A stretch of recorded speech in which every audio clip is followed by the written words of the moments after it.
मौके पर दिल्ली में जो घटना हुई, घटनाक्रम चला, इसको आप किस नजर से देखते हैं?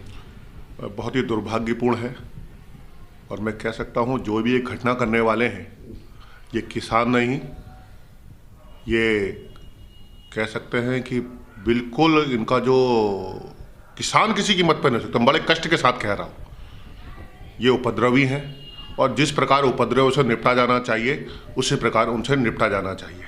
वही बात करते हैं, किसान नेताओं के द्वारा कहा गया था कि हमको लाल किले तक जा दीजिए, हम शांतिपूर्ण तरीके से वहां पे अपना कार्यक्रम करेंगे। उसके बावजूद इतनी बड़ी चूक सुरक्षा व्यवस्था में किस तरह होगी कि वो लाल किले की धरोहर तक पहुंच चुके?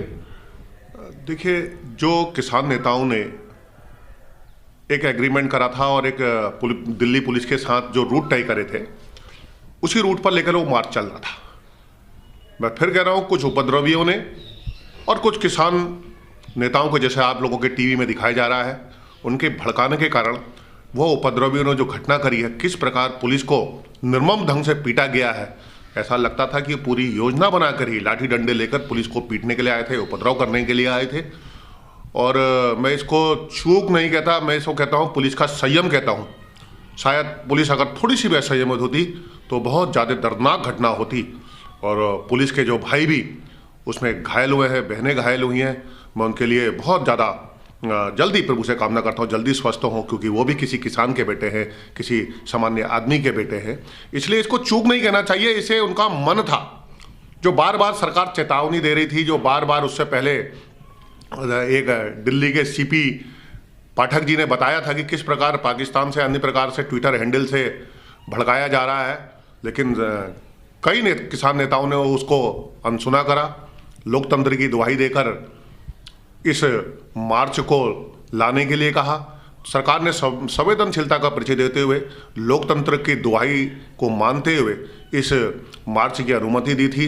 और लेकिन इतने ज़्यादा उपद्रवी उछाड़ पर उपद्रव फैलाएंगे, मैं निश्चित तौर पर कह सकता हूं हम किसी भी किसान आंदोलन से ऐसी उम्मीद नहीं कर सकते। वही बात करते हैं, जो लोग वहां पे थे उनकी पहचान करके सरकार द्वारा कोई कार्रवाई की जाएगी? निश्चित तौर पर लगातार एफआईआर हो रही है। रात भी मैं टीवी में देख रहा था, अलग अलग स्थानों पर 25 एफआईआर हुई हैं, लोगों की गिरफ्तारियां शुरू हो गई हैं। और मैं तो कह सकता हूं कि किसी भी इस प्रकार के उपद्रवी को छोड़ा नहीं जाना चाहिए। जिस प्रकार उसने हमारे देश की सुरक्षा करने वाले, हमारी दिल्ली के गणतंत्र दिवस पर सुरक्षा करने वाले पुलिसकर्मियों पर हमला बोला है, ये बहुत ही निंदनीय है। और इस प्रकार की निंदनीय घटनाओं के लिए भारत में कोई स्थान नहीं है। और मैं फिर बार बार कह रहा हूं कि ये किसान नहीं है, ये किसानों के रूप में, किसानों के भेष में उपद्रवी हैं, जिसको बार बार पहले से सरकार समझा रही थी। बार बार दिल्ली पुलिस कह रही थी कि इसमें उपद्रवी घुस सकते हैं, लेकिन किसान नेताओं ने बार बार कहा हमारे वॉलंटियर्स हैं, हमारे पास पर्याप्त इंतजाम है, सारे कुछ है कि एक भी उपद्रवी को आने नहीं देंगे।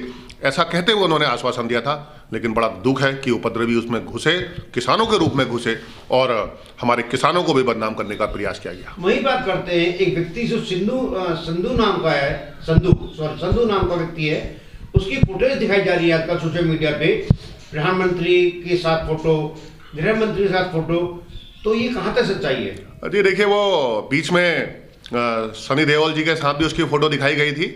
वो सनी देओल जी के प्रचार के लिए आए थे, लेकिन 6 दिसंबर को ही सनी देओल जी ने अपने ट्विटर से उससे किसी प्रकार का संबंध, उससे किसी प्रकार के रिश्ते को पूर्व में भी नकार दिया था। और उन्होंने खुद कहा था मेरा इस दीप संधू से किसी प्रकार का कोई मतलब नहीं है।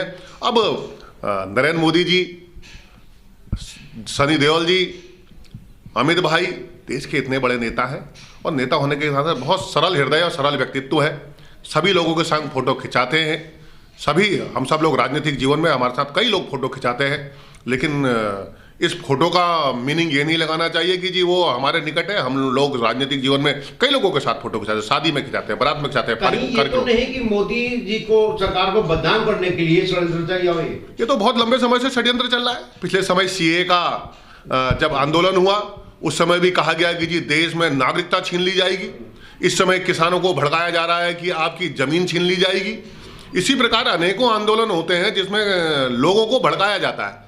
इसी प्रकार मैं कह सकता हूँ कई कई ऐसे आंदोलन हमने देखे हैं जिसको ना सिर है ना पैर है, और बेसिर पैर की बात करके भ्रमजाल फैला के कांग्रेस और कुछ देश के वो ताकतें जो भारत को बढ़ता हुआ नहीं देखना चाहती हैं। मोदी जी जिस प्रकार भारत को दुनिया के टॉप देशों में शामिल करा रहे हैं, जिस प्रकार हम लोग कोविड वैक्सीन लेकर आए, दुनिया को हमने मदद करी, दुनिया हमें सराह रही है, वही हमारी कोविड वैक्सीन को ले भी एक धड़ा लगातार किस प्रकार भ्रामक प्रचार कर रहा था। कोई कह रहा था, अलग अलग प्रकार के फतवे जारी होते कोविड वैक्सीन को लेके। ताजुब होता है इस देश में कि जहां सरकार एक और संवेदनशीलता के साथ काम करती है, वहीं विपक्ष केवल भ्रामक प्रचार और कुछ जिसे कह सकते हैं अर्बन नक्सलियों के द्वारा और कुछ एनजीओ के द्वारा इस प्रकार का प्रचार करा जा रहा है कि जिससे मोदी छवि की खराब हो। लेकिन आप सब जानते हैं मोदी जी इस देश के लोगों के दिलों में राज करने वाले नेता है, वो सत्ता से राज करने वाले नेता ने, इतने संवेदनशील हैं, उन्होंने भारत को उच्च शिखर पहुंचाया है।